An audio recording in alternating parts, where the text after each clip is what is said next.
ਆਤਮ ਗਿਆਨ ਜਾਣੀ ਆਪਣੇ ਆਪ ਦੀ ਸੋਝੀ। ਗਿਆਨ ਕਹਿੰਦੇ ਬਹੁਤ ਜ਼ਰੂਰੀ ਆ, ਪਰ ਜਿਹੜਾ ਪਰਮ ਗਿਆਨ ਆ ਉਹ ਸਰਵ ਸ੍ਰੇਸ਼ਟ ਆ।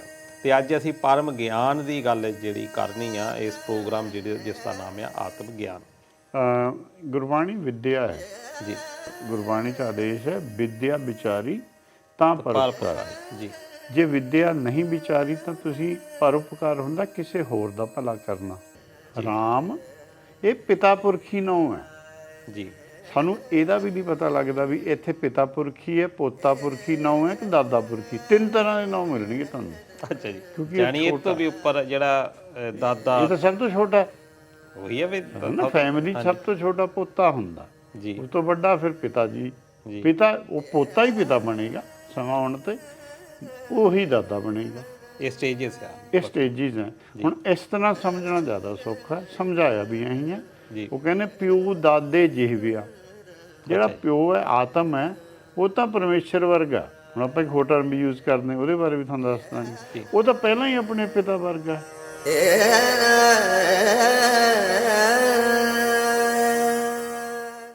ਜਾ ਰਿਹਾ। ਅੱਛਾ ਜੀ। ਕਿਉਂਕਿ ਯਾਨੀ ਇਹ ਤੋਂ ਵੀ ਉੱਪਰ ਜਿਹੜਾ ਦਾਦਾ, ਇਹ ਤਾਂ ਸਭ ਤੋਂ ਛੋਟਾ ਹੈ। ਉਹੀ ਹੈ ਵੀ ਨਾ। ਫੈਮਿਲੀ ਸਭ ਤੋਂ ਛੋਟਾ ਪੋਤਾ ਹੁੰਦਾ, ਜੀ। ਉਸ ਤੋਂ ਵੱਡਾ ਫਿਰ ਪਿਤਾ ਜੀ। ਪਿਤਾ ਉਹ ਪੋਤਾ ਹੀ ਪਿਤਾ ਬਣੇਗਾ, ਸਮਾਂ ਆਉਣ ਤੇ ਉਹੀ ਦਾਦਾ ਬਣੇਗਾ। ਇਹ ਸਟੇਜਸ ਆ, ਇਹ ਸਟੇਜਿਸ ਹੈ। ਹੁਣ ਇਸ ਤਰ੍ਹਾਂ ਸਮਝਣਾ ਜ਼ਿਆਦਾ ਸੌਖਾ ਹੈ, ਸਮਝਾਇਆ ਵੀ ਇਹੀ ਹੈ। ਉਹ ਕਹਿੰਦੇ ਪਿਓ ਦਾਦੇ ਜਿਹਵਿਆ। ਜਿਹੜਾ ਪਿਓ ਹੈ ਆਤਮ ਹੈ, ਉਹ ਤਾਂ ਪਰਮੇਸ਼ਰ ਵਰਗਾ। ਹੁਣ ਆਪਾਂ ਇੱਕ ਹੋਰ ਟਰਮ ਯੂਜ਼ ਕਰਦੇ, ਉਹਦੇ ਬਾਰੇ ਵੀ ਤੁਹਾਨੂੰ ਦੱਸ ਦਾਂਗੇ। ਉਹ ਤਾਂ ਪਹਿਲਾਂ ਹੀ ਆਪਣੇ ਪਿਤਾ ਵਰਗਾ ਹੈ, ਪਰ ਜਿਹੜਾ ਪੋਤਾ ਹੈ ਉਹਨੇ ਪਿਤਾ ਵਰਗਾ ਹੋਣਾ। ਪੋਤੇ ਨੇ ਅੱਗੇ ਜਿਹੜਾ ਵਧਣਾ ਆ, ਅੱਗੇ ਉਹਨੇ ਗੁਣ ਪਿਤਾ ਵਾਲੇ ਲੈਣੇ ਆ। ਪਿਤਾ ਕੋਲ ਦਾਦੇ ਵਾਲੇ ਗੁਣ ਹੈ, ਪੋਤੇ ਕੋਲ ਪਿਤਾ ਵਾਲੇ ਗੁਣ ਨਹੀਂ ਹੈ। ਤਾਂ ਪੋਤਾ ਤਾਂ ਹੀ ਨਾ ਪਿਓ ਦਾਦੇ ਜਿਹਵਿਆ। ਸਮਝ ਆ ਗਈ ਗੱਲ? ਪਿਓ ਤਾਂ ਵੈਸੇ ਹੀ ਦਾਦੇ ਵਰਗਾ, ਪੋਤਰੇ ਨੇ ਪ੍ਰਵਾਨ ਹੋਣਾ। ਪੋਤਰਾ ਆਇਆ ਪ੍ਰਵਾਨ ਹੋਣ ਨੂੰ ਹੈ। ਪ੍ਰਵਾਨ ਮਤਲਬ ਆਪਣੇ ਔਗੁਣ ਛੱਡੇ, ਆਪਣਾ ਹਨੇਰਾ ਛੱਡੇ। ਇਹ ਸਾਰੇ ਆਤਮਾ ਦੇ ਗੁਣ। ਜਾਨੀ ਉਹ ਜਿਹੜਾ ਪੋਤਾ ਆ ਉਹ ਜੀਵ ਆਤਮਾ ਦੇ ਲਈ ਵਰਤਿਆ ਗਿਆ। ਹਾਂਜੀ। ਜੀਵ ਆਤਮਾ ਦੇ ਦੋਏ ਰੰਗ, ਦੋ ਹਿੱਸੇ ਆ। ਇੱਕ ਉਹਦਾ ਪਿਤਾ, ਮਨ ਤੂੰ ਜੋਤ ਸਰੂਪ ਹੈ, ਆਪਣਾ ਮੂਲ ਪਛਾਣ। ਜਿਹੜਾ ਮਨ ਹੈ ਇਹ ਆਤਮਾ ਹੈ ਜੀ। ਇਹਨੂੰ ਆਤਮਨ ਵੀ ਲਿਖਿਆ ਜਾਂਦਾ। ਕਲੀਅਰ ਹੈ ਇਹਦੇ ਬਾਰੇ, ਕਿਸੇ ਨੂੰ ਕੋਈ ਦੋ ਰਾਇਆ ਨਹੀਂ ਵੀ ਆਤਮਾ ਜਿਹੜੀ ਹੈ ਉਹ ਮਨ ਦੇ ਪ੍ਰਥਾਏ ਆਉਂਦੀ ਹੈ। ਪਰ ਕੀ ਹੋ ਗਿਆ, ਪਿਤਾ ਗਾਇਬ ਹੋ ਗਿਆ ਜੀ, ਸਿੱਧਾ ਹੀ ਦਾਦੇ ਤੇ ਗੱਲ ਆ ਗਈ। ਹੁਣ ਭਗਤਾਂ ਨੇ ਸਿਰਫ ਪਿਤਾ ਹਾਜ਼ਰ ਕੀਤਾ। ਅੱਛਾ ਜੀ। ਦਸਮ ਪਾਤਸ਼ਾਹ ਵੀ ਇਹ ਗੱਲ ਕਹਿੰਦੇ ਆ, ਕੂੜ ਕਿਰਿਆ ਔਰ ਜੋ ਸਭ ਹੀ ਜਗ ਸ਼੍ਰੀ ਭਗਵਾਨ ਕੋ ਭੇਦ ਨਾ ਪਾਇਓ। ਜਿਹੜੇ ਆਤਮ ਹੈ ਉਹ ਸ਼੍ਰੀ ਭਗਵਾਨ ਹੈ। ਤੁਸੀਂ ਉਹਨਾਂ ਤੋਂ ਬਿਨਾਂ ਫੈਮਿਲੀ ਨਹੀਂ ਆਪਣੀ ਪੂਰੀ ਕਰ ਸਕਦੇ ਜੀ। ਜਿਵੇਂ ਹੁਣ ਤੁਸੀਂ ਕਹੋ ਵੀ ਮੈਂ MA ਕੀਤੀ ਹੈ ਜੀ, ਜੇ ਮੈਂ ਕਹਾਂ ਦਲਜੀਤ ਸਿੰਘ ਤੁਸੀਂ BA ਕਦੋਂ ਕੀਤੀ ਸੀ, ਕਿਹੜੇ ਕਾਲਜ ਤੋਂ? ਜੇ ਤੁਸੀਂ ਕਹੋ ਮੈਂ BA ਤਾਂ ਕੀਤੀ ਨਹੀਂ, ਤਾਂ ਫਿਰ ਮੈਂ ਪੁੱਛੂ ਵੀ ਫਿਰ ਤਾਂ ਤੁਹਾਡੀ MA ਕਿਵੇਂ ਹੋ ਗਈ? ਕਿਉਂਕਿ BA ਲਈ MA ਸਟੇਜ ਜ਼ਰੂਰੀ ਹੈ। ਬਿਲਕੁਲ। ਤੇ ਅਸੀਂ ਉਹ ਕਹੀ ਜਾਂਦੇ ਵੀ ਮੈਂ 10ਵੀਂ ਤੋਂ ਬਾਅਦ ਸਿੱਧੀ MA ਕਰ ਲਈ ਜੀ। ਉਹ ਕਹੋ ਵੀ ਦੱਸੋ ਬਈ ਭਾਈ, ਪਿੱਛ ਤੁਹਾਡੀ ਜਿਹੜੀ ਹੈਗੀ ਆ ਆਹ ਕਲਾਸ ਕਿੱਥੇ ਗਈ ਜੀ? ਤੇ ਇਸ ਤਰ੍ਹਾਂ ਦਾ ਹੀ ਸਮਝੋ ਦੋਸ਼ ਹੋਊ। ਸ਼ਾਇਦ ਇਹੀ ਇੱਕ ਹੈਗਾ ਕਿ ਜਿਹੜਾ ਉਹ ਸੇਵ ਆ ਪੂਰਾ ਨਹੀਂ ਹੋ ਪਾ ਰਿਹਾ। ਹਾਂ, ਉਹ ਥੋੜਾ ਹੀ ਹੈ ਉਹਦੇ ਵਿੱਚ ਜੀ। ਜਿੱਦਣ ਉਹ ਆਤਮ ਔਰ ਆਤਮਾ ਨੂੰ ਸਮਝ ਆ ਗਈ ਨਾ, ਜਿੰਨੀ ਆਤਮ ਚੀਨਿਆ ਜੀ। ਆਤਮਾ ਨੂੰ ਸਾਰਾ ਉਪਦੇਸ਼ ਆਤਮਾ ਵਾਸਤੇ ਗੁਰਬਾਣੀ ਸਾਰਾ ਹੀ ਜੀ। ਕਿਉਂਕਿ ਆਤਮਾ ਨੇ ਹੀ ਜੁੜਨਾ ਹੈ ਆਤਮ ਨਾਲ। ਇਹ ਜਦ ਤੱਕ ਨਹੀਂ ਹੁੰਦਾ, ਜਦ ਤੱਕ ਗਾਹਾਂ ਕੋਈ ਸਫ਼ਰ ਨਹੀਂ ਸ਼ੁਰੂ ਹੋਣਾ। ਜੇ ਗੱਡੀ ਆਈ ਹੈ, ਗੱਡੀ ਤੇ ਚੜ੍ਹੇ ਹੀ ਨਹੀਂ, ਫਿਰ ਗਾਹਾਂ ਕਿੱਥੇ ਜਾਵਾਂਗੇ ਜੀ? ਠੀਕ ਹੈ ਨਾ ਜੀ। ਬਿਲਕੁਲ। ਇਹ ਹੈਗਾ ਸਭ ਤੋਂ ਪਹਿਲਾ ਸਟੈਪ ਹੈ ਕਿ ਆਤਮਾ ਆਤਮ ਨੂੰ ਪਛਾਣੇ। ਗੁਰਬਾਣੀ ਪਹਿਚਾਣ ਕਰਵਾਉਂਦੀ ਹੈ। ਜਿੰਨੀ ਸੰਸਰ ਗੁਰਬਾਣੀ ਹੈ, 1429 ਕੋਈ ਕਹਿ ਦੇਵੇ, ਕੋਈ 1430 ਕਹਿ ਦੇਵੇ, ਉਹਨਾਂ ਦਾ ਆਪਣਾ ਆਪਣਾ ਮਤ ਹੈ। ਉਹ ਸਿਰਫ ਆਤਮਾ ਨੂੰ ਉਪਦੇਸ਼ ਦਿੰਦੀ ਹੈ। ਆਤਮਾ ਨੇ ਹਨੇਰਾ ਕਿਵੇਂ ਦੂਰ ਕਰਨਾ ਅਤੇ ਕਿਵੇਂ ਉਹਨੇ ਆਪਣੀ ਜਿਹੜੀ ਅਗਲੀ ਸਟੇਜ ਹੈ ਪਰਮਾਤਮ ਦੀ ਸਟੇਜ ਪਾਉਣੀ ਹੈ।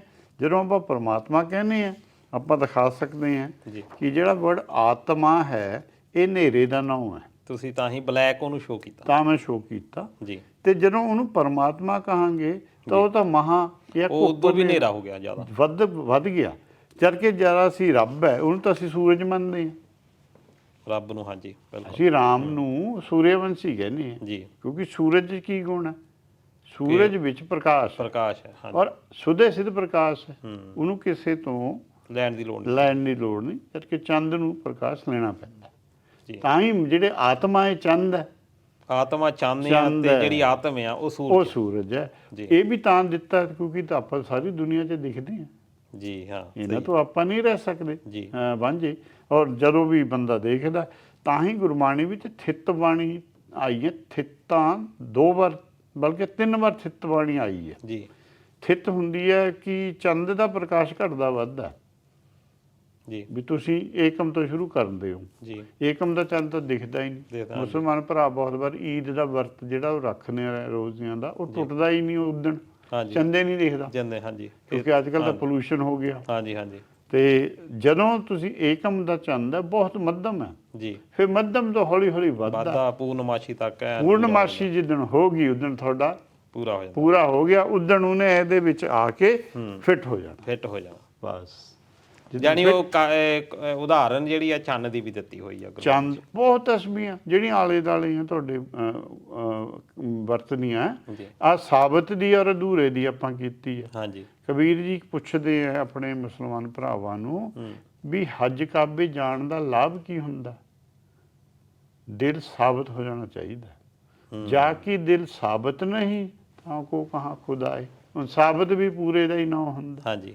ਅੱਧਾ ਦਾਣਾ ਜੰਮਦਾ ਨਹੀਂ ਹੈ, ਨਹੀਂ ਜੰਮਦਾ। ਤੇ ਕਿਸ ਧਨੀਆ ਜਿਹਦੇ ਆਪਾਂ ਨੂੰ ਦਾਣੇ ਤੋੜ ਕੇ ਬੀਜਣੇ ਪੈਂਦੇ ਆ, ਉਹ ਐਕਸੈਪਸ਼ਨ ਹੈ।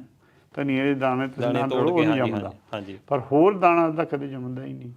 ਜੇ ਇੱਕ ਹੋਏ ਤਾਂ ਹੀ ਬਾਣੀ ਖੜੀ ਸਾਰੀ ਵੀ ਇੱਕ ਹੋ ਜਾਏਗਾ ਆਤਮ ਨੂੰ ਔਰ ਆਤਮਾ ਦਾ ਮੇਲ ਹੋ ਜਾਊਗਾ। ਆਤਮਾ ਛੋਟੀ ਹੈ, ਬਾਅਦ ਚ ਜੰਮੀ ਹੈ। ਆਤਮ ਜਿਹੜਾ ਉਹ ਪੁਰਾਣੇ ਸਮੇਂ ਤੋਂ ਆਇਆ ਨਾਲ ਤੇਰੇ। ਆਤਮ ਨੂੰ ਸਤਿਗੁਰੂ ਵੀ ਕਹਿੰਦੇ ਆ।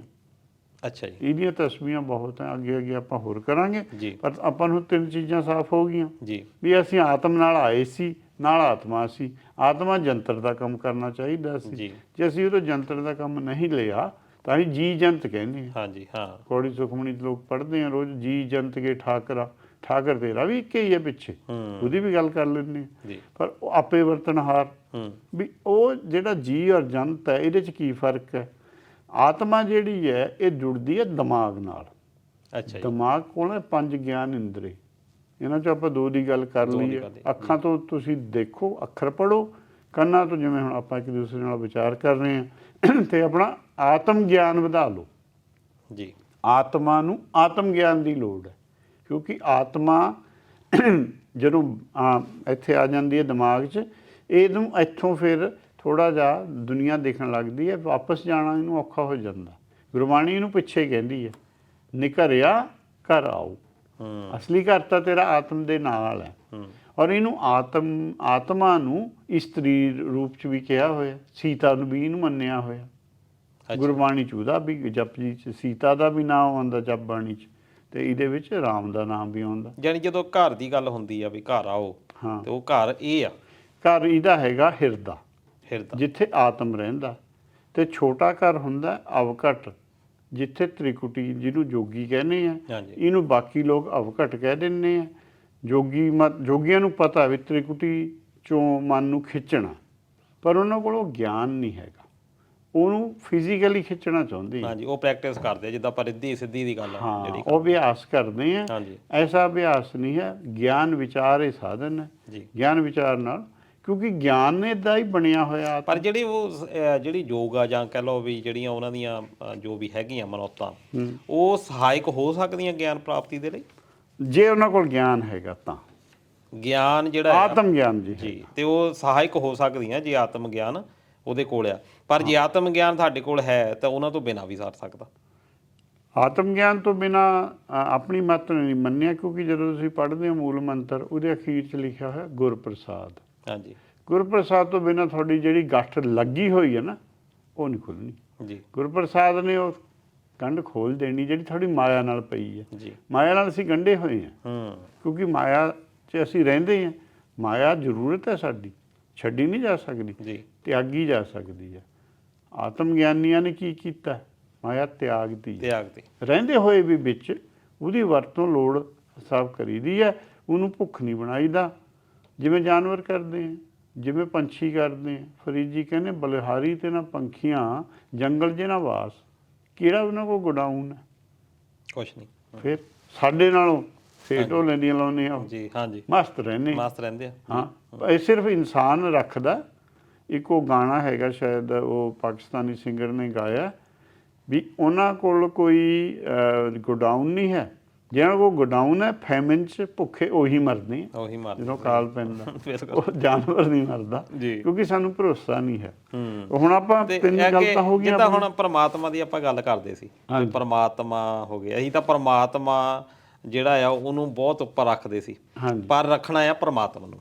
ਤੇ ਪਰਮੇਸ਼ਰ ਇੱਕ ਸ਼ਬਦ ਬਹੁਤ ਵਰਤਿਆ ਜਾਂਦਾ, ਪਰਮੇਸ਼ਰ, ਤੇ ਕੀ ਇਹ ਪਰਮਾਤਮਾ ਜਿਹੜਾ ਆ ਉਹੀ ਪਰਮੇਸ਼ਰ ਹੈ? ਪਰਮਾਤਮਾ ਦਾ ਸ਼ਬਦ ਰੂਪ ਪਰਮੇਸ਼ਰ ਹੈ। ਅੱਛਾ ਜੀ। ਜਿਹਨੂੰ ਗੁਰੂ ਨਾਨਕ ਜੀ ਨੇ ਦੱਸਿਆ ਨਾ, ਸ਼ਬਦ ਗੁਰੂ ਸੁਰਤ ਧੁਨ ਚੇਲਾ, ਸਾਰਿਆਂ ਨੂੰ ਇਹ ਪੰਕਤੀ ਆਉਂਦੀ ਆਪਾਂ ਨੂੰ ਵੀ ਗੁਰੂ ਨਾਨਕ ਜੀ ਨੇ ਗੱਲ ਕਹੀ ਹੈ ਸਿੱਧਾਂ ਨੂੰ। ਸਿੱਧ ਪੁੱਛਦੇ ਆ ਵੀ ਤੁਹਾਡਾ ਗੁਰੂ ਕੌਣ ਹੈ? ਹਾਂਜੀ। ਉਹ ਕਹਿੰਦਾ ਜੀ ਗੁਰੂ ਤਾਂ ਭਗਤਾਂ ਦਾ ਸ਼ਬਦ ਹੀ ਹੁੰਦਾ, ਪਰ ਉਹ ਆਹ ਸ਼ਬਦ ਨਹੀਂ ਜਿਹੜਾ ਆਪਾਂ ਇੱਕ ਦੂਸਰੇ ਨਾਲ ਸਾਂਝ ਕਰ ਰਹੇ ਨੇ। ਅੱਛਾ ਜੀ, ਇਹ ਸ਼ਬਦ ਨਹੀਂ ਹੈ। ਇਹ ਸ਼ਬਦ ਨਹੀਂ ਹੈ, ਪਰ ਇਹਦਾ ਇੱਕ ਗੁਣ ਹੈ ਵੀ ਆਵਾਜ਼ ਜ਼ਰੂਰ ਹੈ, ਇਹ ਗੁਣ ਉਹਦੇ 'ਚ ਹੈਗਾ। ਅੱਛਾ ਜੀ, ਆਵਾਜ਼ ਹੈ ਉਹ ਕਹੀ ਜੀ ਹੈ। ਹੁਣ ਭਗਤ ਇਹ ਆਪਣਾ ਐਕਸਪੀਰੀਅੰਸ ਹੈ ਉਹਨਾਂ ਦਾ। ਉਹ ਐਂ ਦੱਸਦੇ ਆ ਵੀ ਅਨਮੜਿਆ ਮੰਦਲ ਵੱਜੈ। ਹੁਣ ਤੁਸੀਂ ਇਹਦੇ ਤੇ ਆਪਣੀ ਖੋਜ ਕਰੋ ਵੀ ਮੜਿਆ ਵੀ ਨਹੀਂ ਹੈਗਾ। ਤੁਸੀਂ ਜਿਹੜਾ ਤਬਲਾ ਵਜਾਉਂਦੇ ਹੋ ਮੜਿਆ ਹੁੰਦਾ, ਢੋਲ ਵੀ ਮੜਿਆ ਹੁੰਦਾ। ਉਹ ਕਹਿੰਦੇ ਹੈ ਅਨਮੜਿਆ ਫਿਰ ਵੀ ਵੱਜ ਰਿਹਾ। ਅੱਛਾ ਜੀ। ਬਾਦਲ ਬਿਨ ਵਰਖਾ ਹੋਈ, ਹੁਣ ਜੇ ਬੱਦਲ ਘੋਰਦਾ ਹੈ, ਹਾਂਜੀ, ਉਹ ਕਹਿੰਦੇ ਵੀ ਇਹ ਬੱਦਲ ਤੋਂ ਬਿਨਾਂ ਮੀਂਹ ਪੈ ਗਿਆ। ਇਹ ਬਸ ਬੁਝਾਰਤਾਂ 'ਚ ਦੱਸਿਆ ਹੋਇਆ ਵੀ ਉਹ ਇੱਕ ਆਵਾਜ਼ ਹੁੰਦੇ ਹੋਏ ਵੀ ਹਰੇਕ ਨੂੰ ਨਹੀਂ ਸੁਣਦੀ। ਮੇਰੀ ਤੁਹਾਡੀ ਆਵਾਜ਼ ਜਿਹੜੀ ਹੈ, ਆਹ ਸੂਰਜ ਹੈ, ਚੰਦ ਹੈ, ਇਹ ਸਭ ਨੂੰ ਦ੍ਰਿਸ਼ਟਮਾਨ ਹੈ। ਆਪਣੀ ਗੱਲ ਇੱਕ ਦੂਸਰੇ ਨੂੰ ਬੋਲੀ 'ਚ ਸਮਝ ਆਏ ਜਾਂਦੀ ਹੈ। ਜੇ ਨਹੀਂ ਆਏਗੀ ਆਪਾਂ ਇਹ ਤਾਂ ਕਹਿ ਦਾਂਗੇ ਕੋਈ ਕੁਛ ਬੋਲ ਰਿਹਾ, ਪਰ ਸਾਡੇ ਵੀ ਉਹ ਕੰਨਾਂ ਦੀ ਜਿੱਦਾਂ ਕਹਿ ਲਓ ਵੀ ਸਾਇੰਟੀਫਿਕ ਆ ਵੀ ਇੱਕ ਡੈਸੀਮਲ ਆ, ਸਾਡੀ ਇੱਕ ਕਪੈਸਿਟੀ ਆ। ਹਾਂ, ਉਹ 20 ਡੈਸੀਬਲ ਤੋਂ ਘੱਟ ਨਹੀਂ ਸੁਣਦੀ। ਹਾਂਜੀ, ਪਰ ਉਹ ਤੁਹਾਡੇ ਜਿਹੜੇ ਹੋਰ ਕੁਝ ਜਾਨਵਰ ਹੈ, ਚਮਗਿੱਦੜ ਆ, ਉਹ ਕਹਿੰਦੇ ਉਹਨਾਂ ਦੀ ਆਵਾਜ਼ ਆਪਾਂ ਨੂੰ ਸੁਣਦੀਆਂ ਨਹੀਂ। ਉਹ ਹਾਂ ਜਿਹੜੀ ਉਹ ਸੁਣ ਸਕਦੀ ਹੈ। ਹਾਂਜੀ, ਤੁਹਾਨੂੰ ਸ਼ਾਇਦ ਪਤਾ ਹੋ ਜਿਹੜੇ ਸਟੈਲਥ ਫਾਈਟਰ ਜਹਾਜ਼ ਹੈ, ਹਾਂਜੀ ਹਾਂਜੀ, ਚਮਗਿੱਦੜਾਂ ਉਹਨਾਂ ਨਾਲ ਵੱਜ ਕੇ ਮਰ ਗਈਆਂ ਸੀ ਜੀ। ਉਹਨਾਂ ਨੇ ਪ੍ਰੂਵ ਕੀਤਾ ਵੀ ਜਿਹੜਾ ਇਹ ਆਵਾਜ਼ ਇਹ 'ਚੋਂ ਰਿਫਲੈਕਸ਼ਨ ਨਹੀਂ ਆਉਂਦੀ ਸਟੈਲਥ ਫਾਈਟਰ 'ਚੋਂ। ਜਦੋਂ ਉਹ 'ਚੋਂ ਰਿਫਲੈਕਸ਼ਨ ਨਹੀਂ ਆਉਂਦੀ, ਰਡਾਰ ਸਿਗਨਲ ਨੂੰ ਫੜ ਨਹੀਂ ਸਕਦਾ। ਇੰਨਾ ਉਹ ਸੌਫਟਵੇਅਰ ਬਣਾਇਆ ਹੋਇਆ, ਉਹਦੇ 'ਚ ਐਬਜ਼ੌਰਬ ਹੋ ਜਾਂਦਾ ਜੀ। ਰਿਫਲੈਕਟ ਹੋ ਕੇ ਉਹਨੇ ਦੱਸਣਾ ਵੀ ਕੋਈ ਵਸਤੂ ਉੱਥੇ ਅੜਚਣ ਹੈ, ਉਹ ਪਤਾ ਲੱਗ ਜਾਂਦਾ ਉਹਨੂੰ ਵੀ ਅੜਚਣ ਤਾਂ ਜਹਾਜ਼ ਹੀ ਆ ਰਿਹਾ ਹੋਏਗਾ ਜੀ।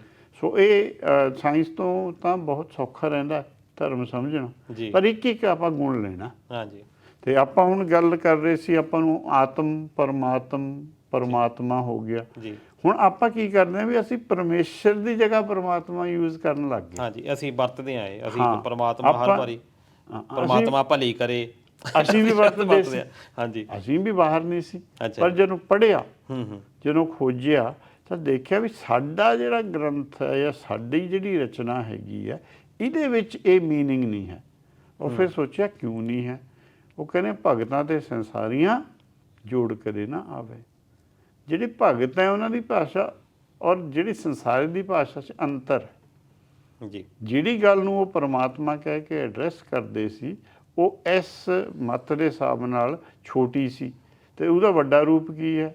ਹੁਣ ਤੁਸੀਂ ਮੈਨੂੰ ਪੁੱਛਿਆ ਵੀ ਪਰਮਾਤਮਾ ਤੋਂ ਕੁਝ ਵੱਡਾ ਵੀ ਹੁੰਦਾ, ਉਹ ਤੋਂ ਵੱਡਾ ਪਰਮੇਸ਼ਰ ਹੁੰਦਾ, ਜਿਹਨੂੰ ਸ਼ਬਦ ਕਹਿੰਦੇ ਆ, ਜਿਹੜਾ 84 ਲੱਖ ਜੂਨੀ ਦੀ ਬੋਲੀ ਜਾਣਦਾ, ਉਹਨਾਂ ਦੇ ਘੱਟ ਦੇ ਅੰਦਰ ਦੀ ਜਾਣ, ਘੱਟ ਕੇ ਅੰਤਰ ਕੀ ਜਾਣਦਾ, ਉਹ ਹੈਗਾ ਪਰਮੇਸ਼ਰ।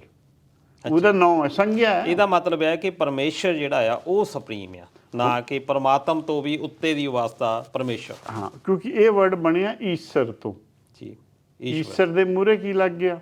ਪਰਮ, ਤੇ ਇਹਦਾ ਨਾਮ ਬਣ ਗਿਆ ਪਰਮੇਸ਼ਰ ਜਾਂ ਪਰਮੇਸ਼ਰ। ਇਹਦੇ 'ਚ ਸੁਰ ਅੱਖਰ ਵੀ ਹੈ ਜੀ। ਸੁਰ ਹੁੰਦਾ ਜਿਹੜੀ ਕੰਨ ਨੂੰ ਸੁਣੇ।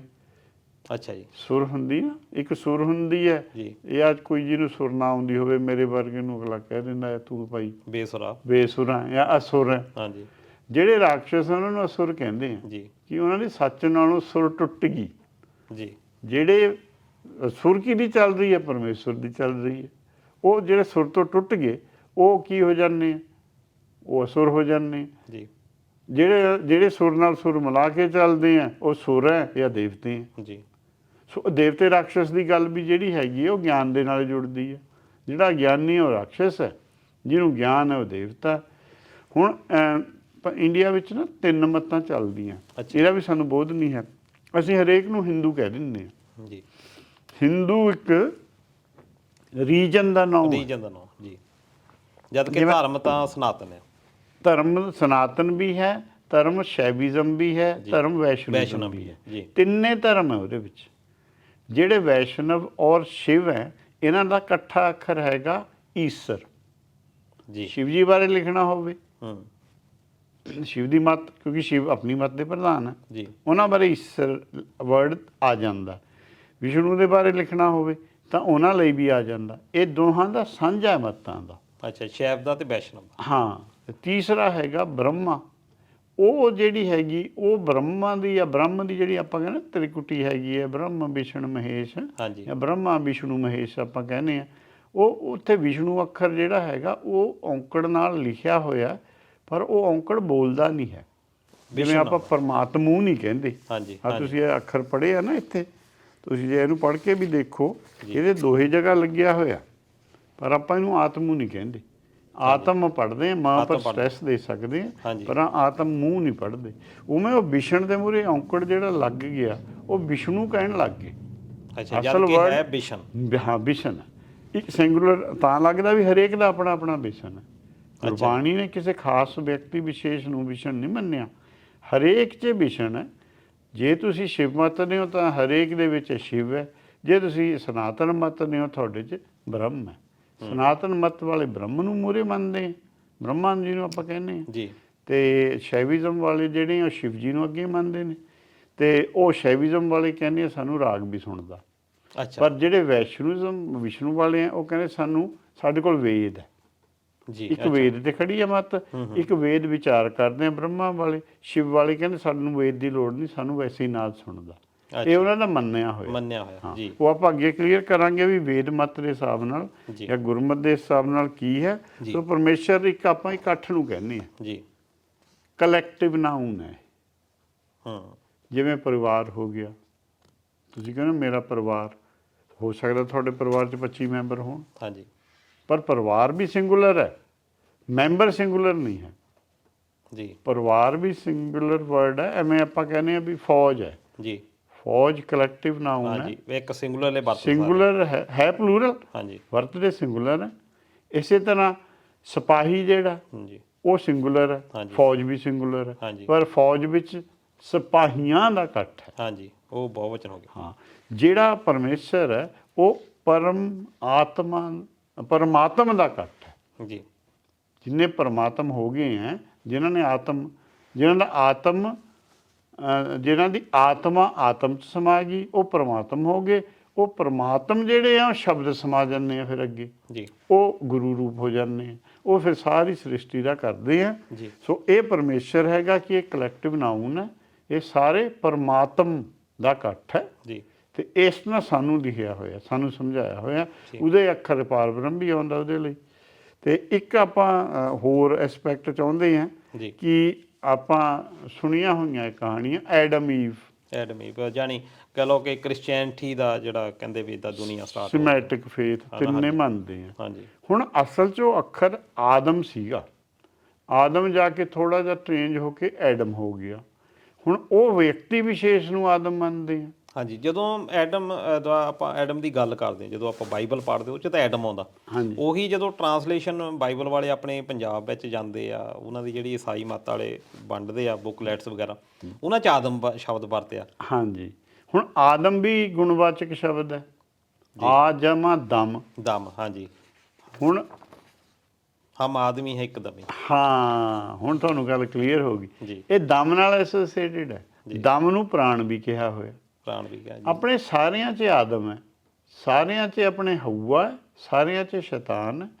ਇਹ ਆਪਾਂ ਜਦੋਂ ਪੜ੍ਹਦੇ ਹਾਂ ਗੁਰਬਾਣੀ 'ਚ, ਉਹ ਕਹਿੰਦੇ ਰੋਵੇ ਰਾਮ ਨਿਕਾਲਾ ਪਿਆ, ਸੀਤਾ ਲਖਮਣ ਵਿਛੜ ਗਿਆ ਜੀ। ਜਿਹੜਾ ਰਾਮ ਹੈ ਉਹ ਆਦਮ ਹੈ, ਸੀਤਾ ਜਿਹੜੀ ਹੈ ਉਹ ਹੈਗੀ ਹੈ ਹਊਆ ਜੀ, ਤੇ ਜਿਹੜਾ ਸ਼ੈਤਾਨ ਹੈ ਉਹ ਲਕਸ਼ਮਣ ਵਰਡ ਹੈ। ਅੱਛਾ ਜੀ, ਜਦ ਕਿ ਅਸੀਂ ਇੱਥੇ ਵੀ ਜੋੜ ਲੈਂਦੇ ਹਾਂ ਕਿ ਨਹੀਂ ਜੀ, ਇਹ ਤਾਂ ਗੱਲਾਂ ਕੀਤੀਆਂ ਗਈਆਂ ਵੀ ਰਾਮ ਲਕਸ਼ਮਣ ਸੀਤਾ ਬਾਰੇ, ਜਦੋਂ ਵੀ ਇਹ ਗੁਣਵਾਚਕ ਨਾਮ ਹੈ। ਇਹ ਗੁਣਵਾਚਕ, ਇਹਨਾਂ ਦੀ ਗੁਣਵੱਤਾ ਲਈ ਗਈ, ਇਹਨਾਂ ਨਾਮਾਂ ਦੀ, ਗੁਣਵੱਤਾ। ਲਕਸ਼ਮਣ ਵਿੱਚ ਮਨ ਅੱਖਰ ਲੁਕਿਆ ਹੋਇਆ, ਉਹ ਮਨ ਦਾ ਸੰਕੇਤਕ ਹੈ। ਰਾਮ ਸੂਰਜ ਦਾ ਸੰਕੇਤਕ ਹੈ। ਆਪਾਂ ਨੂੰ ਪਤਾ ਲਕਸ਼ਮਣ ਰਾਮ ਜੀ ਤੋਂ ਛੋਟੇ ਨੇ ਜੀ, ਤੇ ਛੋਟੇ ਤਾਂ ਫਿਰ ਆਤਮਾ ਹੋ ਗਿਆ, ਆਤਮਾ ਹੋ ਗਈ। ਜੇ ਆਪਾਂ ਇਹਨੂੰ ਬ੍ਰਹਮ ਗਿਆਨ ਵੱਲ ਨੂੰ ਲਿਆਈਏ, ਆਤਮਾ ਬਣ ਗਿਆ, ਰਾਮ ਜੀ ਆਤਮ ਨੇ ਤੇ ਸੀਤਾ ਬੁੱਧੀ ਹੋ ਗਈ। ਜੀ, ਜਿਹਨੇ ਜੋੜਨਾ ਉਹਨਾਂ ਦੋਨੋਂ ਗਲੂ ਹੈ। ਹਾਂਜੀ, ਉਹ ਪਹਿਲਾਂ ਆਪ ਪੜ੍ਹਦੀ ਹੈ ਗਿਆਨ, ਫਿਰ ਜਦੋਂ ਗਿਆਨ ਪੜ੍ਹਦੀ ਮਨ ਨੂੰ ਮਨਾ ਲੈਂਦੀ ਹੈ, ਮਨ ਫਿਰ ਜਿਹੜੀਆਂ ਆਪਣੀਆਂ ਅਗਿਆਨਤਾ ਛੱਡ ਦਿੰਦਾ, ਹੋਰ ਕੁਝ ਨਹੀਂ ਕਰਨਾ। ਅੱਛਾ ਜੀ, ਆਪਾਂ ਨੂੰ ਦੱਸਿਆ ਗੋੜੀ ਸੁਖਮਣੀ ਚ ਅਣਜਾਣਤ ਵਿਖਿਆ ਮੈਂ ਰਚੇ। ਹੁਣ ਮੈਂ ਅਣਜਾਣ ਹੈ, ਮੈਂ ਆਪਣੀ ਕਾਰ ਅਗਲੇ ਉੱਥੇ ਲਾਤੀ, ਉਹਦਾ ਮੈਂ ਅਣਜਾਣ ਹੈ ਨਾ, ਅਗਲੀ ਵਾਰ ਤਾਂ ਮੈਂ ਇੱਥੇ ਲਾਉਂਗਾ। ਬਸ ਇਹ ਅਣਜਾਣਪਣੇ ਦੂਰ ਕਰਦੀ ਬਾਣੀ, ਇਹ ਗਿਆਨ ਕਰਾਉਂਦੀ ਹੈ। ਸੋ ਇਹ ਆਪਣਾ ਆਦਮ ਦਾ ਹੋਰ ਇੱਕ ਐਂਗਲ ਮਿਲ ਗਿਆ ਵੀ ਜਿਹਨੂੰ ਆਦਮ ਮੰਨਿਆ ਹੋਇਆ ਜਾਂ ਜਿਹਨੂੰ ਵਿਸ਼ਨ ਮੰਨਿਆ ਹੋਇਆ ਜਾਂ ਜਿਹਨੂੰ ਸ਼ਿਵ ਮੰਨਿਆ ਹੋਇਆ, ਇਹ ਸਾਰੇ ਪਰਾਇਵਾਚੀ ਅੱਖਰ ਹੈ, ਇੱਕ ਦੇ ਪਰਥਾਈ ਆਉਂਦੇ ਆ, ਆਤਮ ਦੇ ਪਰਥਾਈ। ਯਾਨੀ ਇਹਦਾ ਮਤਲਬ ਇਹ ਹੈ ਕਿ ਜਿਹੜਾ ਪੱਛਮ ਦੇ ਧਰਮ ਹੈਗੇ ਨੇ ਉਹਨਾਂ ਦਾ ਪ੍ਰਭਾਵ ਆਪਣੇ ਇਧਰੋਂ ਗਿਆ। ਹਾਂਜੀ, ਪੱਕਾ ਗਿਆ ਹੋਇਆ।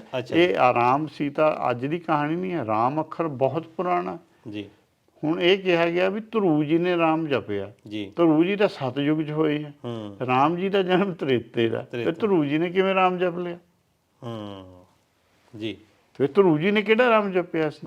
ਉਹ ਕੋਈ ਵਿਅਕਤੀ ਵਿਸ਼ੇਸ਼ ਨਹੀਂ ਸੀ, ਉਹ ਰਾਮ ਇੱਕ ਅੱਖਰ ਚੱਲਿਆ ਆ ਰਿਹਾ ਵੇਦ ਰੀਤ। ਜਿੱਦਣ ਉਹ ਵੇਦ ਲਿਖਿਆ, ਜਿੱਦਣ ਬੰਦਾ ਆਇਆ ਧਰਮ, ਉਦੋਂ ਤੋਂ ਹੀ ਪੈਦਾ ਹੋ ਗਿਆ ਲਗਭਗ। ਉਹਦੇ ਵਿੱਚ ਇੱਕ ਤਸਵੀਰ ਦੇ ਦਿੱਤੀ ਵੀ ਇਹਨੂੰ ਰਾਮ ਕਹਿ ਲਓ, ਜਿਵੇਂ ਆਪਾਂ ਇਹਨੂੰ ਪਾਣੀ ਕਹਿੰਦੇ ਹਾਂ। ਹੁਣ ਕੋਈ ਇਹਨੂੰ ਆਪ ਕਹਿੰਦਾ, ਪਰ ਇਹਦਾ ਮੇਨ ਏਮ ਕੀ ਹੈ? ਪਿਆਸ ਬੁਝਾਉਣੀ। ਬਸ ਜਿਹੜਾ ਪਿਆਸ ਬੁਝਾਉਂਦਾ, ਹੁਣ ਆਪਾਂ ਕਹਿੰਦੇ ਇਹ ਗੁਲਾਬ ਹੈ, ਗੁਲਾਬ ਦਾ ਕੀ ਮਤਲਬ ਹੈ? ਇੱਕ ਉਹਦੇ 'ਚ ਰੰਗਤ ਹੈ, ਕੁਝ ਖੁਸ਼ਬੂ ਹੈ, ਉਹਦਾ ਕੋਈ ਨਾਮ ਰੱਖ ਲਓ, ਉਹਦਾ ਉਹ ਨਾਮ ਉਹਦੀ ਰੰਗਤ ਔਰ ਖੁਸ਼ਬੂ ਕਰਕੇ, ਤਾਂ ਅਸੀਂ ਸੰਕੇਤ ਲੈਂਦੇ ਹਾਂ, ਸੰਕੇਤ।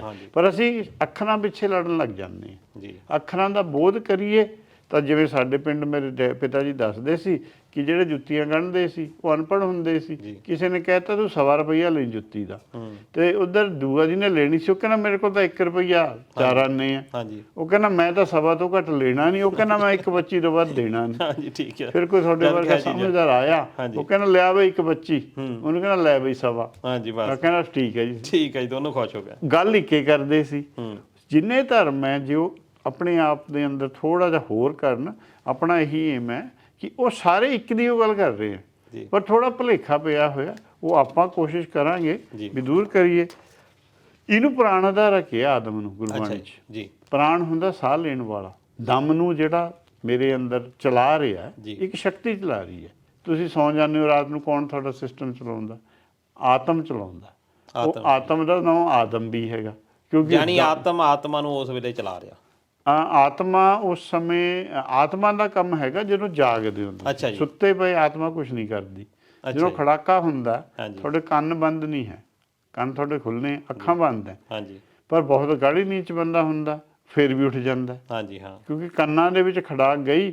ਜਿਹੜੀ ਤੁਹਾਡਾ ਆਤਮ ਤਾਂ ਚੱਲੇ ਰਿਹਾ ਸੀ, ਆਤਮ ਕਰਕੇ ਆਵਾਜ਼ ਸੁਣ ਗਈ, ਆਤਮਾ ਫਟ ਤੁਹਾਡੇ ਮਾਈਂਡ 'ਚ ਚਲੇਗੀ।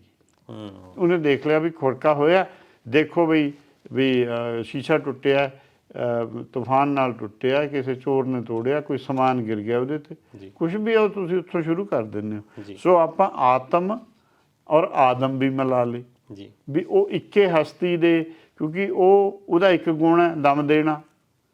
ਆਤਮ ਦਾ ਮਤਲਬ ਹੈ ਪ੍ਰਕਾਸ਼ ਦੇਣਾ, ਉਹਦੇ ਕਰਕੇ ਉਹ ਆਤਮ ਹੈ, ਦਮ ਦੇਣ ਕਰਕੇ ਉਹ ਆਦਮ ਹੈ। ਆਦਮ ਨੂੰ ਅਸੀਂ ਪ੍ਰਾਣ ਅਧਾਰਾ ਕਹਿੰਦੇ ਹਾਂ। ਲਿਖਿਆ ਸਾਫ਼ ਲਿਖਿਆ ਹੋਇਆ ਦੇਖੋ, ਜੀ ਪ੍ਰਾਣ ਪ੍ਰਭ ਮਨੇ ਆਧਾਰਾ।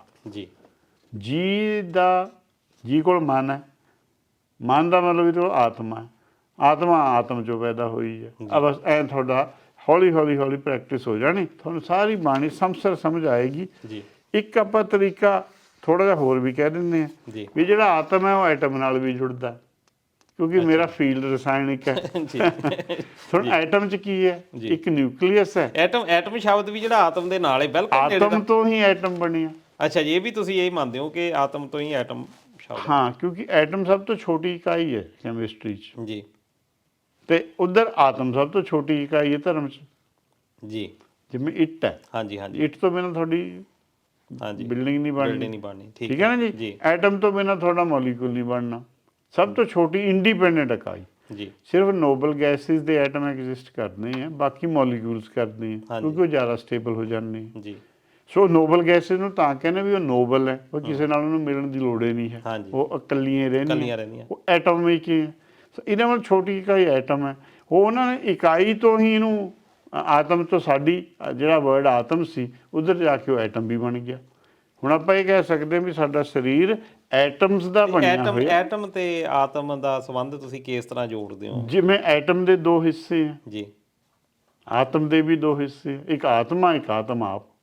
ਜੀ ਜਦ ਆਪਾਂ ਐਟਮ ਕਹਿੰਦੇ ਆਪਾਂ ਕਹਿੰਦੇ ਆ ਇਲੈਕਟ੍ਰੋਨਸ ਹੈ ਤੇ ਨਿਊਕਲੀਅਸ ਹੈ, ਦੋ ਹਿੱਸੇ ਹੋ ਗਏ ਨਾ। ਦੋ ਹਿੱਸੇ ਉਸ ਤਰ੍ਹਾਂ ਹੀ ਜਦੋਂ ਆਪਾਂ ਆਤਮ ਕਹਿੰਦੇ ਆ ਵੀ ਆਤਮ ਜਿੱਥੇ ਹੈਗਾ ਨਾਲ ਆਤਮਾ ਵੀ ਹੈਗੀ ਹੈ, ਜਿੱਥੇ ਨਿਊਕਲੀਅਸ ਹੈ ਜੀ ਉੱਥੇ ਨਾਲ ਇਲੈਕਟ੍ਰੋਨ ਵੀ ਹੋਊਗਾ। ਜੀ ਇਸ ਤਰ੍ਹਾਂ ਕਰਕੇ ਤੇ ਇਲੈਕਟ੍ਰੋਨਿਕ ਜਿਹੜੀ ਖਿੱਚ ਪਾਉਂਦੇ ਆ ਜਿਨ੍ਹਾਂ ਨੇ ਉਧਰ ਜਾਣਾ ਦੂਜੇ ਐਟਮ ਵੱਲ ਨੂੰ ਜਾਂ ਨਹੀਂ ਜਾਣਾ, ਨਹੀਂ ਜਾਣਾ, ਹਨਾ ਐਟਮ ਕਰਕੇ ਹੀ ਬੌਂਡਿੰਗ, ਐਟਮ ਕਰਕੇ ਬੌਂਡ ਹੁੰਦੇ ਆ, ਹਾਂ, ਉਹਦੇ ਨਾਲ ਇਲੈਕਟ੍ਰੋਨ ਇੱਕ ਨਵੀਂ ਕਰਕੇ ਕੈਮਿਸਟਰੀ bonding ਹੈ। ਬਣਦੀ ਜੀ। ਹਾਂਜੀ। ਯਾਨੀ ਉਹੀ ਬੌਂਡਿੰਗ ਹੈ ਉਹਦੇ ਵਿੱਚ ਵੀ ਆਤਮਾ ਦੀ ਆਤਮ ਦੇ ਨਾਲ। ਹਾਂ, ਆਤਮ ਜਿਹੜੀ ਬੌਂਡਿੰਗ ਹੈ ਉਹ ਗਿਆਨ ਕਰਕੇ ਹੈ। ਉਹ ਕਹਿੰਦੇ ਗਿਆਨ ਕਾ ਬੱਧਾ ਮਨ ਰਹੇ, ਆ ਗਿਆ ਨਾ, ਕਿਹਦੇ ਨਾਲ ਵਧਿਆ ਰਹੇ?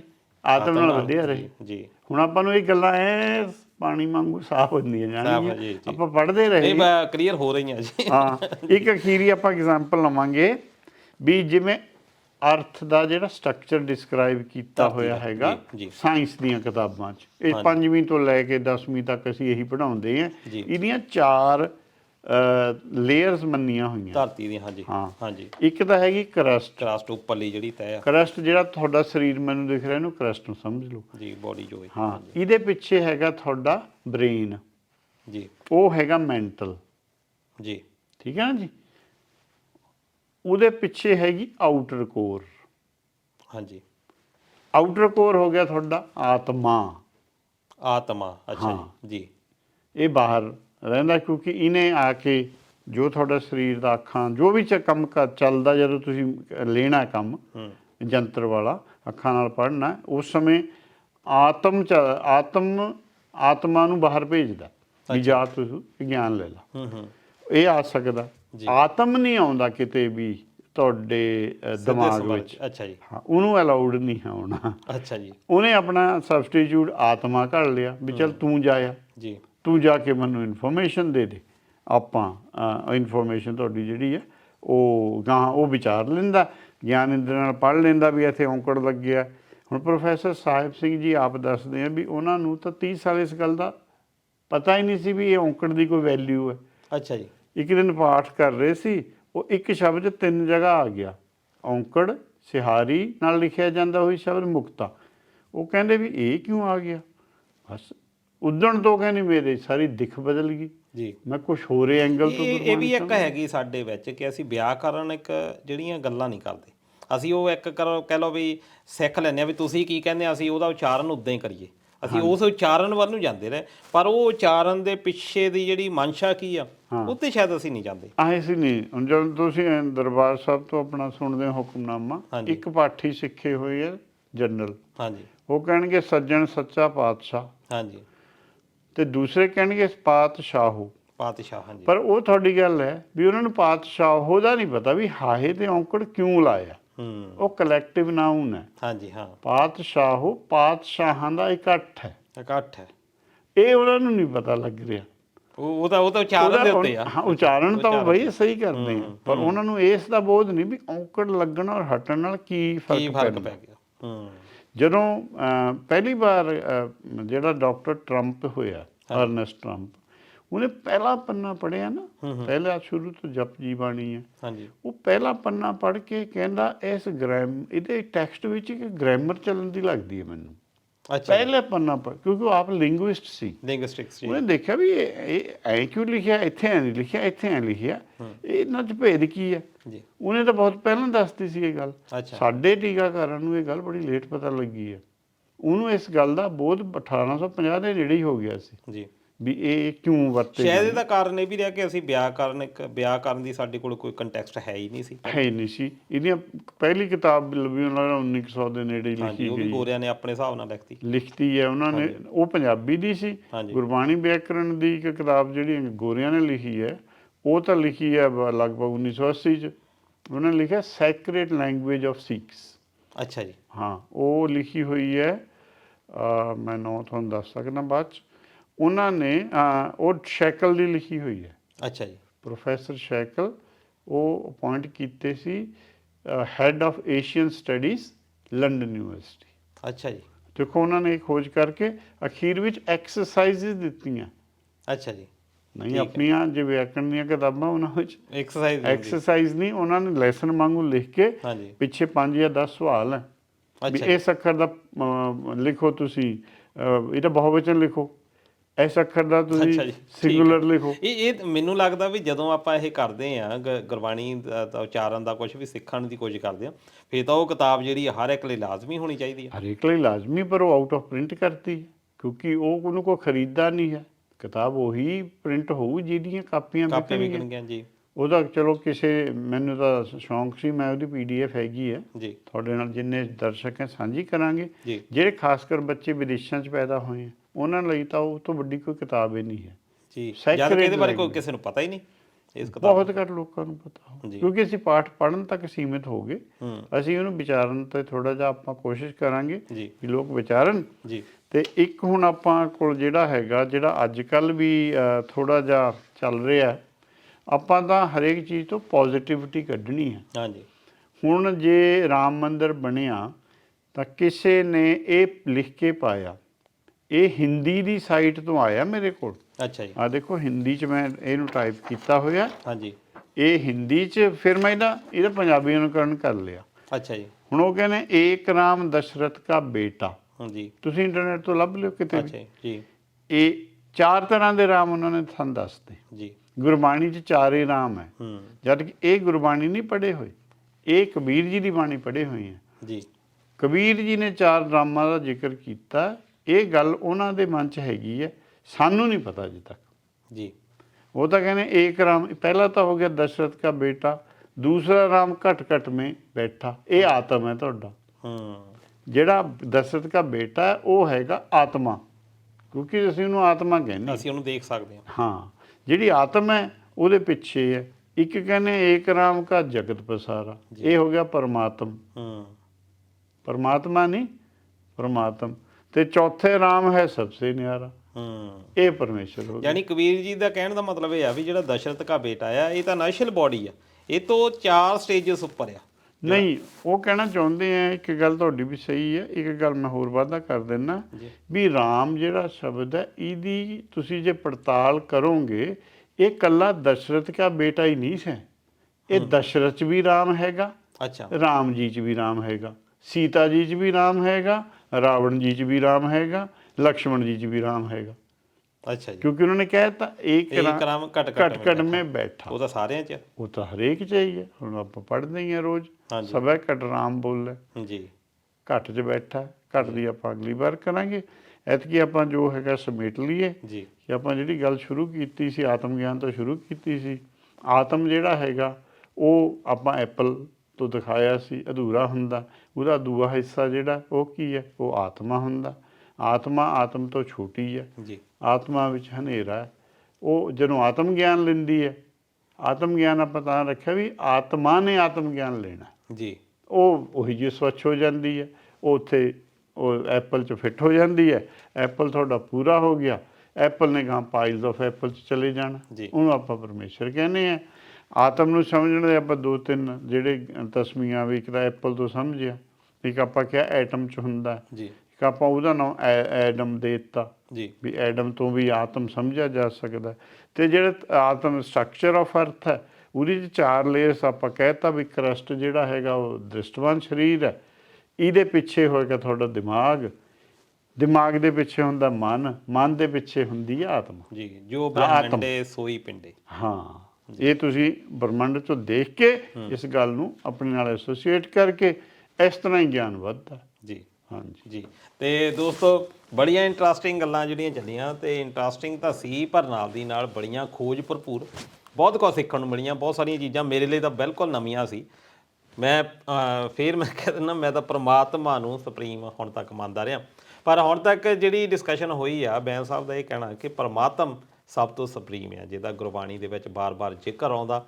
ਅਤੇ ਆਤਮਾ ਇੱਕ ਨੈਗੇਟਿਵ ਵੈਲਿਊ ਕਹਿ ਲਓ, ਕਿ ਉਹਨੂੰ ਆਪਾਂ ਆਤਮ ਵੱਲ ਲੈ ਕੇ ਜਾਣਾ, ਪੋਜ਼ਿਟਿਵ ਵੱਲ ਨੂੰ ਜਾਣਾ। ਅਤੇ ਬਹੁਤ ਸਾਰੀਆਂ ਤਸਵੀਰਾਂ ਬੈਂਸ ਸਾਹਿਬ ਨੇ ਦਿੱਤੀਆਂ, ਅਤੇ ਬੜੇ ਧੰਨਵਾਦੀ ਆ ਇਹਨਾਂ ਦੇ। ਤੇ ਆਸ ਕਰਦੇ ਹਾਂ ਕਿ ਹੋਰ ਵੀ ਆਪਾਂ ਪ੍ਰੋਗਰਾਮਸ ਦੇ ਵਿੱਚ ਇੱਦਾਂ ਦੇ ਜਿਹੜੇ ਗੱਲਾਂ ਬਾਤਾਂ ਆ ਅਸੀਂ ਕਰਦੇ ਰਹੀਏ, ਤਾਂ ਕਿ ਜਿਹੜਾ ਸਾਡਾ ਜੀਵਨ ਆ ਇਹਦੇ ਵਿੱਚ ਕੁਛ ਸੁੱਖ, ਸ਼ਾਂਤੀ, ਸਬਰ ਕੁਛ ਆ ਸਕੇ। ਸ਼ਾਇਦ ਇੱਦਾਂ ਦੀ ਜਿਹੜੀ ਵਿਚਾਰ ਚਰਚਾ ਆ ਇਹ ਇੱਕ ਸਬਰ ਦੇ ਲਈ ਬਹੁਤ ਜ਼ਰੂਰੀ ਆ, ਜਿਹੜਾ ਕਿ ਅੱਜ ਕੱਲ੍ਹ ਦੇ ਜ਼ਮਾਨੇ ਦੇ ਵਿੱਚ ਸਾਡੇ ਜੀਵਨ ਦੇ ਵਿੱਚੋਂ ਮਨਫੀ ਹੋ ਚੁੱਕਾ। ਤੇ ਜੇ ਤੁਹਾਡਾ ਕੋਈ ਲੱਗਦਾ ਸਵਾਲ ਹੈ ਤਾਂ ਤੁਸੀਂ ਜ਼ਰੂਰ ਸਾਡੇ ਨਾਲ ਸੰਪਰਕ ਕਰ ਸਕਦੇ ਹੋ, ਤੇ ਕੋਸ਼ਿਸ਼ ਕਰਾਂਗੇ ਕਿ ਉਹਦਾ ਵੀ ਜਿਹੜਾ ਜਵਾਬ ਆ ਅਸੀਂ ਗੁਰਮਤਿ ਦੇ ਅਨੁਸਾਰ ਦੇਣ ਦੀ ਕੋਸ਼ਿਸ਼ ਕਰਾਂਗੇ, ਸਰਦਾਰ ਬੈਂਸ ਉਹਨਾਂ ਦੇ ਅਨੁਸਾਰ। ਤੇ ਹੁਣ ਧੰਨਵਾਦ ਕਰਦੇ ਹਾਂ ਸਰਦਾਰ ਗੁਰਜੀਤ ਸਿੰਘ ਬੈਂਸ ਉਹਨਾਂ ਦਾ, ਤੇ ਬਹੁਤ ਵਧੀਆ ਲੱਗਾ, ਧੰਨਵਾਦ ਤੁਸੀਂ ਆਏ। ਤੇ ਇਹ ਜਿਹੜਾ ਇੱਕ ਸਾਰਥਿਕ ਅੱਜ ਦਾ ਜਿਹੜਾ ਪ੍ਰੋਗਰਾਮ ਰਿਹਾ ਆ, ਤੇ ਤੁਹਾਨੂੰ ਜ਼ਰੂਰ ਸ਼ਾਇਦ ਪਸੰਦ ਆਇਆ ਹੋਵੇਗਾ। ਤੇ ਮਿਲਦੇ ਹਾਂ ਹੁਣ ਅਗਲੀ ਕੜੀ ਦੇ ਵਿੱਚ ਗਿਆਨ ਹੋਰ ਵੀ ਲੈਣ ਦੇ ਲਈ, ਆਤਮ ਗਿਆਨ ਦੀ ਪ੍ਰਾਪਤੀ ਵੱਲ ਨੂੰ ਹੋਰ ਕਦਮ ਵਧਾਵਾਂਗੇ। ਤਦ ਤੱਕ ਆਪਣਾ ਖਿਆਲ ਰੱਖਿਓ, ਮਿਲਾਂਗੇ ਅਗਲੇ ਹਫਤੇ। ਤਦ ਤੱਕ ਸਤਿ ਸ੍ਰੀ ਅਕਾਲ, ਰੱਬ ਰਾਖਾ।